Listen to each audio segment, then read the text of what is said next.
Assalamualaikum warahmatullahi wabarakatuh. Di sini saya akan mempresentasikan pelajaran tentang teknologi layanan jaringan dengan disusun oleh Muhammad Antoni Jaya dari 11 TKJB. Di sini pertama-tama adalah bandwidth. Bandwidth mempunyai infrastruktur layanan yang dibangun. Infrastruktur yang dibangun atau jaringan merupakan sebuah kumpulan sistem komputer yang saling berhubung, dihubungkan oleh berbagai macam bagian dari sebuah arsitektur telekomunikasi. Yang kedua ada kecepatan transfer data kecepatan. Kecepatan transfer data merupakan kecepatan dalam transfer data saat menggunakan jaringan internet. Kecepatan akses yang dimaksud adalah banyaknya bit data dari satu komputer ke komputer lain yang dipindahkan. Lebar bandwidth, ukuran kecepatan akses internet adalah besarnya bandwidth atau dari lebar pita. Yang keempat ada jumlah pengguna atau user merupakan salah satu yang dapat menyebabkan performa jaringan. Kegiatan sederhana seperti mengunduh file di internet atau menonton YouTube. Kegiatan tersebut dapat menyebabkan kinerja jaringan dan melambatnya koneksi internet. Yang kelima adalah kualitas koneksi. Kualitas jaringan yang buruk dapat mempengaruhi kinerja yang buruk pula, dan dapat menyebabkan jaringan yang tidak dapat mencapai potensi penuhnya. Sebaliknya, kualitas jaringan yang baik dapat mempengaruhi kinerja yang baik. Di sini adalah seperti apa mekanisme bandwidth tersebut. Di sini ada network bandwidth capacity. Network bandwidth capacity ini sendiri bisa diartikan sebagai nilai maksimum besaran transfer, seperti tulisan, gambar, video, suara, dan lainnya, yang terjadi antara server hosting dengan komputer klien dalam suatu periode. Yang kedua ada network bandwidth consumption. Network bandwidth consumption sendiri ialah jumlah konsumsi transfer data yang dihitung dalam satuan waktu bit per second atau bps.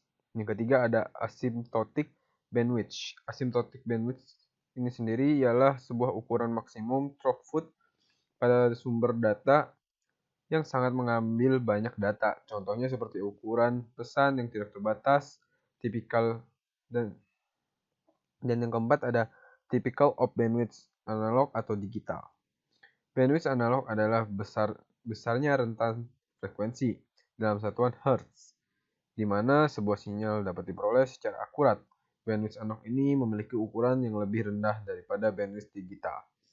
Bandwidth digital adalah jumlah dari pulsa per detik yang diukur dalam bits per second atau bps. Type bandwidth ini menggunakan sinyal digital dalam transmisinya. Ukuran bandwidth digital lebih besar atau lebih dari bandwidth analog. Yang kelima, Internet Connection Bandwidth merupakan kapasitas maksimal jalur komunikasi untuk melakukan proses pengiriman dan penerimaan data dalam hitungan detik. Selanjutnya adalah parameter pengukuran lebar bandwidth. Yang pertama di sini ada throughput. Throughput mempresentasikan seberapa banyak kapasitas bandwidth yang sebenarnya kita pakai. Throughput ialah jumlah data yang benar-benar terkirim dalam satu waktu tertentu. Satuan yang bisa digunakan sama seperti bandwidth, yaitu bits per second, yaitu bps. Kadang-kadang juga dihitung dengan menggunakan satuan data packets per second atau pps. Yang kedua adalah upstream dan downstream. Upstream ialah kecepatan aliran data atau internet ketika pengguna sedang melakukan upload. Upstream memiliki batas maksimum, yaitu 64 kbps. Downstream adalah kecepatan aliran data atau internet kita ketika pengguna sedang melakukan download. Downstream memiliki batas maksimum, yaitu 284 kbps atau 512 kbps. Yang ketiga ada kecepatan bandwidth. Yang dimaksud kecepatan bandwidth adalah kecepatan suatu jaringan melakukan transfer data yang dihitung per detik. Yang keempat adalah Internet Connection Bandwidth. Jumlah konsumsi transfer data yang dihitung dalam satuan waktu bit per second atau bps. Selanjutnya adalah analisis kebutuhan bandwidth. Yang pertama adalah bandwidth capacity. Bandwidth capacity ialah besar kapasitas maksimum dari suatu jalur komunikasi. Fungsinya mengirimkan data server menuju klien pada hitungan bit per second. Yang kedua ada shared bandwidth. Shared bandwidth sendiri ialah sebuah jenis jaringan dengan bandwidth terbagi. Sebagai contoh, jika Anda berlangganan sebuah layanan internet dengan bandwidth 15 Mbps, maka 15 Mbps tersebut akan terbagi dengan pengguna lain. Dari 15 Mbps tersebut, bandwidth yang kalian dapatkan akan di bawah itu. Ketiga, dedicated bandwidth. Dedicated bandwidth seperti namanya ialah bandwidth yang didedikasikan untuk pengguna. Dengan paket khusus, bisnis Anda adalah satu-satunya pelanggan dengan jumlah bandwidth tertentu yang dialokasikan bandwidth hanya untuk kalian gunakan. Selanjutnya ada kualitas koneksi. Yang pertama adalah layanan normal user data. Data jenis ini dihasilkan oleh aplikasi yang umum, digunakan oleh user seperti traffic web, mail, maupun FTP.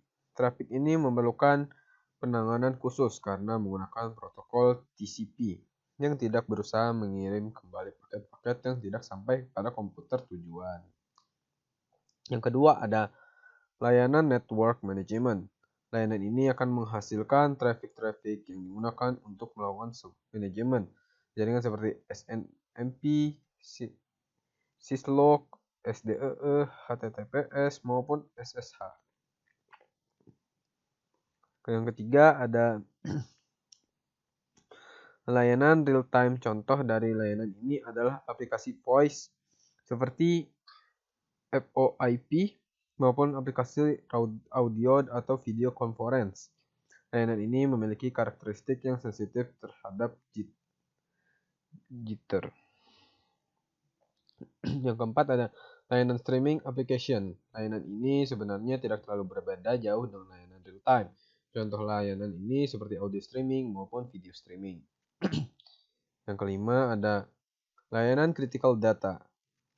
Application layanan ini merupakan data juga, namun menuntut tingkat keakuratan pengirim yang tinggi. Sehingga layanan ini sedapat mungkin jangan mengalami drop packets sesering mungkin. Contohnya cloud. Selanjutnya yang keenam ialah layanan network security management. Keamanan jaringan, network security, terdiri dari kebijakan dan praktik untuk mencegah dan memantau akses yang tidak sah, penyalahgunaan, maupun penolakan yang terjadi, contohnya firewall. Yang ketujuh ada layanan network control, traffic. Traffic ini akan menghasilkan protokol-protokol yang akan mengendalikan jaringan. Traffic ini membutuhkan alokasi bandwidth yang baik dan harus dikirimkan sesegera mungkin. Jangan sampai menggalai keterlambatan. Contoh net traffic, layanan DOS front service. Traffic ini sebenarnya adalah traffic biasa, namun sangat berpotensi untuk digunakan dalam penyerangan seperti denial of service. Yang terakhir adalah layanan scavenger. Layanan scavenger adalah traffic yang dihasilkan oleh aplikasi-aplikasi seperti Kaza, Emule, maupun Skype. Aplikasi ini menuntut pengiriman paket yang sebaik mungkin, namun sebenarnya kecepatan perlu dibatasi. Selanjutnya ada faktor yang mempengaruhi QoS atau Quality of Service jaringan komputer.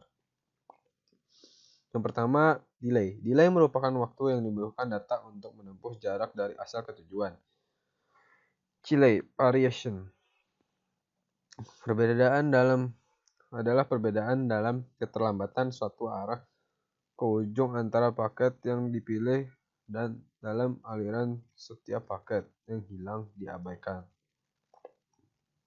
Ketiga, packet loss, banyaknya paket yang hilang selama proses transmisi ke tujuan. Paket hilang terjadi ketika satu atau lebih paket data yang melewati suatu jaringan gagal mencapai tujuannya.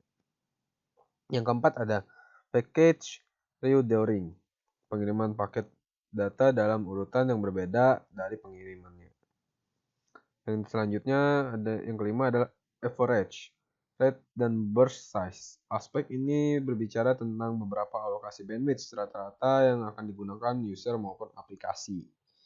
Selanjutnya yang keenam adalah desynchronizing TCP session. Aspek ini harus memperhatikan mana kala dan akan menerapkan QoS pada aplikasi yang menggunakan TCP QoS. Komponen signaling.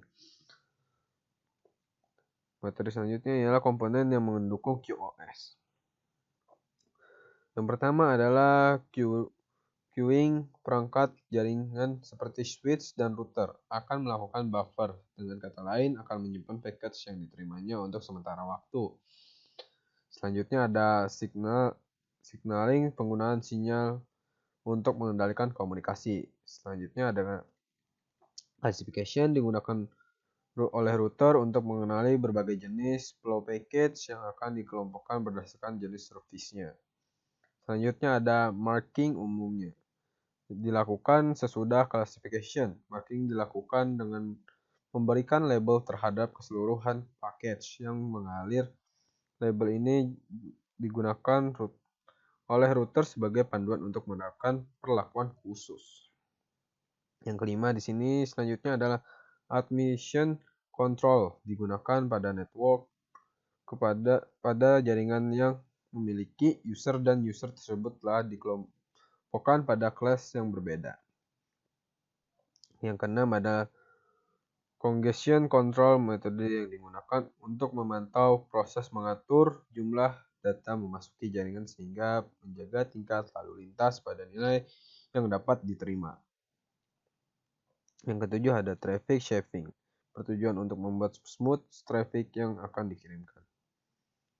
Yang terakhir ada yang kedelapan ialah integrate and deployment service. Integrate service dikembangkan untuk mengoptimalkan jaringan pemanfaatan sumber daya jaringan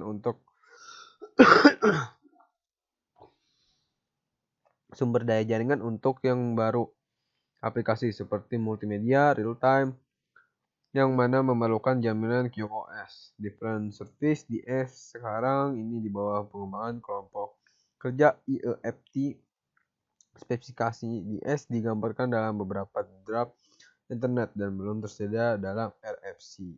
Dan terakhir, QoS Policy. Perjanjian antara provider dan customer di mana detail dari QoS yang diberikan atau dijelaskan secara detail. Selanjutnya ialah menganalisis throughput, delay, dan packet loss. Rumus menghitung throughput. Rumus throughput ialah jumlah data yang dikirimkan dibagi dengan waktu pengiriman data. Contohnya seperti di bawah ini. Selanjutnya ialah rumus menghitung rata-rata delay. Rumus rata-rata delay adalah sama dengan total delay dibagi total paket yang diterima. Contoh seperti di bawah ini. Selanjutnya, rumus menghitung packet loss.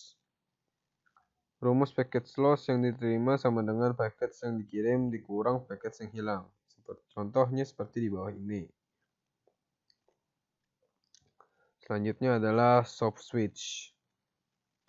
Pengertian soft switch adalah suatu alat yang mampu menghubungkan antara jaringan sirkuit dengan jaringan paket.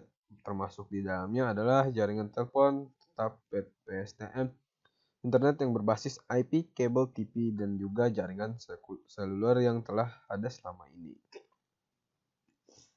Yang kedua ada komponen soft switch, media gateway controller. Media gateway controller adalah sebuah sistem yang digunakan untuk menangani panggilan yang dilakukan oleh pengguna melalui sebuah sambungan internet. Signaling gateway, dan juga ada media gateway. Ada juga, dan di sini ada juga application server. Dan juga di sini yang terakhir ada media server, ya. Yang selanjutnya, yang poin ketiga ialah apa itu soft switch kelas 4. Soft switch yang digunakan untuk lalu lintas antar operator biasanya disebut kelas 4. Soft switch fungsi utama dari kelas 4 soft switch adalah besarnya ukuran routing dari panggilan jarak jauh. Poin yang keempat, apa itu soft switch kelas 5? Kelas 5 soft switch dimaksudkan untuk bekerja dengan end user. Soft switch kelas 5 ini baik untuk layanan telepon lokal dan jarak jauh. Kelas 5 soft switch ditandai dengan layanan tambahan untuk end user dan klien perusahaan seperti IP, PBX feature, call center service, calling card platform, QoS, group business, dan lain-lainnya. Terima kasih karena sudah menonton video presentasi saya.